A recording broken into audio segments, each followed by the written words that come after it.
की त्याचं हँडरायटिंग जर चांगलं झालं तर नक्की त्याचे 2-4% वाढतात. म्हणजे नक्की आपल्याला मला तर माझं समाधान आहे की मला ती भले किंवा एक शाळा भेटली असती आणि मी त्या शाळेत गाठ पडायला असतो, पण माझ्याकडून त्या सरस्वती मातेकडून माझ्याकडून सुरू करून घ्यायचं होतं की महाराष्ट्रातल्या विद्यार्थ्यांचं प्रत्येक हँडरायटिंग विद्यार्थ्यांचं चांगलं झालं पाहिजे.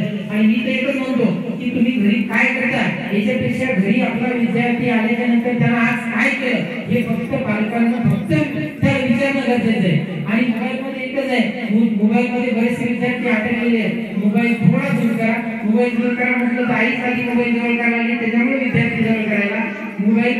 आणि मोबाईल मध्ये सर्व काही बघा ना, तुम्ही आकाश पटोलेचं नाव पण माहित नाही, आज भारतामध्ये सर्वात हुशार विद्यार्थी 3-5 विद्यार्थी, पण मोबाईल मध्ये वेगवेगळे काहीतरी त्याचे वेगवेगळे गेम पाहिजे त्याच्यापासून दूर करा. कारण बघा आपल्या जे तुमचं लातूर पॅटर्न म्हटलं की खूप काही म्हणजे